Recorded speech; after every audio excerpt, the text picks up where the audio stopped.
So today's video is about this thing here.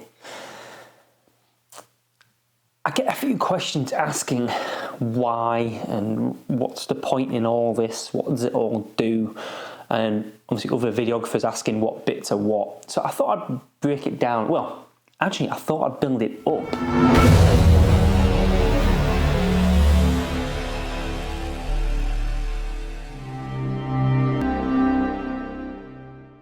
So starting from the very beginning, we have my FX3. A couple additions obviously to the FX3. This is the SmallRig 3/4 cage. It's quite nice because it has points for mounting rods, which I do use. And it also has the NATO rail on the top, which again I do use. The FX3 does come with its own handle. It's the XLR handle, which is very, very good, but I found it sounds get a little bit high. So first thing I'm going to put on is actually the handle, just like I've said before. So the SmallRig handle, it also has a NATO rail on the top, which I've added, and it has this is adapter from Kondor. This sits lower, as obviously the XLR handle sits higher, and then you have the monitor on top. This sits quite nice and low. So just get that on there. Next thing we obviously want is a lens on the front. Like most people know, I am an ambassador for Samyang. All my lenses are Samyang. My lens of choice are the V-AF range, the 24, 35 and 75. The 20mm and 45 will be out later this year. So that's the next thing to go on. Very straightforward. So with this setup, obviously I have autofocus, because these are autofocus lenses, but I also want to use my manual focus. So Samyang have brought out an adapter, basically their manual focus adapter. If I can just get it on and line everything up nicely, there we go, and that just locks into place. Now this ring becomes an aperture ring, and now I have full manual with, I don't know if you can hear that next to the mic, hard stops either way. This locks on, so obviously won't come off. This outside ring has a 95mm, so it's nice size for my matte box. But we're not quite going to do that yet. Let's get onto the bottom and where the rods go. This is just a SmallRig plate, so I can make this bigger and smaller if I wanted to, which is kind of quite nice like that. I have it kind of at halfway, just because that's just where I like it. On the bottom of there is the plate for my Neewer, however you say it, tripod. This fits in quite nicely, and it has 2 screws to secure it to the bottom. There we go, it's starting to get there. The next bit I want to look at is my monitor. I very rarely use the LCD screen apart from for touch tracking, so I prefer to use a monitor. This is a Atomos Ninja. Obviously it has a 1TB SSD in the back. This is a 3D printed hood by my good friend Josh. I'm not quite sure what he's got it from. It does say on here, Mountain Breeze Studio. I'm not quite sure if that has anything to do with it. But that fits on here. There we go. I prefer it pointed down, just because that's the kind of angle I normally shoot at. If I had the XLR handle, which came with it, it'd be slightly higher up, and then I'd have the XLR port and stuff like that, which I don't really like. But that works on there.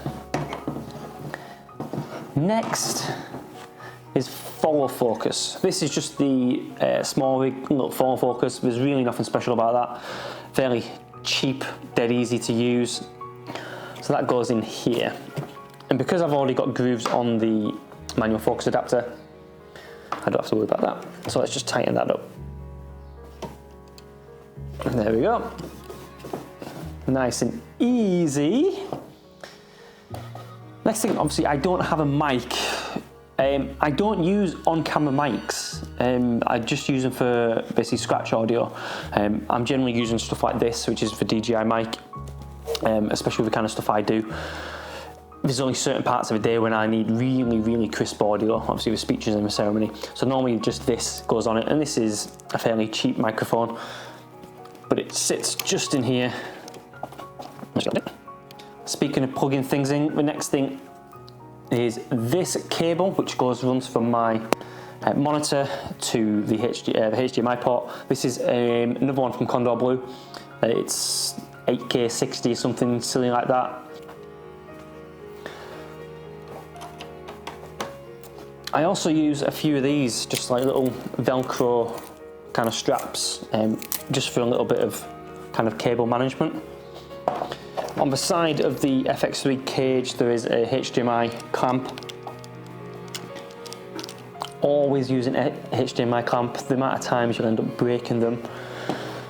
So this little Velcro strap goes onto the end of there,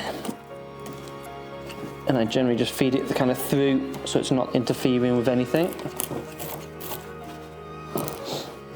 And that just sits quite nicely just in there. The next thing is obviously I want power to here. I'm basically powering from V-mount batteries most of the time. This one is by Moman. I have a couple of them. That's one of my favourites by Core SWX. And then there is another one by Core SWX, which is slightly different. This one you can have on the bottom, because it comes with its own mount on the bottom. So you can actually have it on the bottom of bottom of anything if you want to put it on a tripod. And then it's just a dummy battery that actually goes into a DC port in here, which is quite nice. But for now, I'll just put this one on. How I'm mounting that is just with the SmallRig plate. Really nothing special about that. You could actually get a V-mount which obviously plugs into there, then you don't have to run everything up. But again, if you follow my channel, I just like stuff to work, and this works absolutely fine for me. So we're kind of coming together. So we've got, when I actually plug this in, this cable is just the one. It's just a locking DC which goes into the back of here, which is actually what you get with it. And that just screws in, keeps everything nice and tight. Like I said before, just to give it a cable management.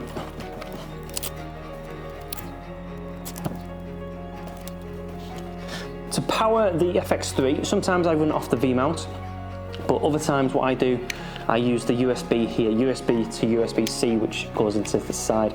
It won't completely power the FX3, but it will let the batteries charge at the same time they're going down. So generally you actually get double the kind of length out of them.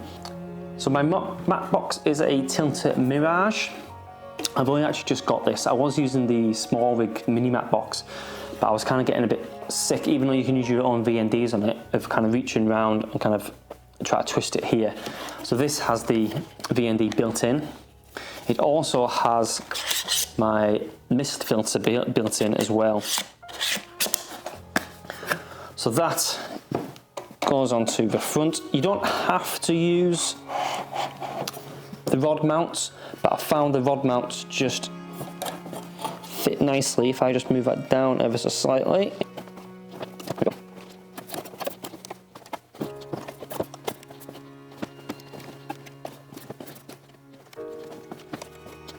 So that pretty much is my really kind of straightforward rig. I have both autofocus and manual focus with hard stops on here. I have, if I wanted to put the receiver, which is actually just on that camera at the moment, that can just sit on the back of here. Basically, it points up just so I can see it when I'm recording. I have pretty much unlimited power. I can keep on swapping these batteries, and I have access to my VND as well, which is just on here. I don't have to worry about space at all or changing memory cards, because I'm just powering from, not powering from a Ninja, but recording to the Ninja. and that 1TB SSD will go on all day long. But there we go. I'll list all the parts I have in the description. I'm not an Amazon affiliate or anything like that, so feel free to just Google them if you do want them. But that's it. Let me know what you think of it. See if there's any bits you can kind of maybe possibly get better. This keeps kind of changing, but I thought I might as well do a little quick video on it and see what you guys think as well. So there we go. Thank you very much.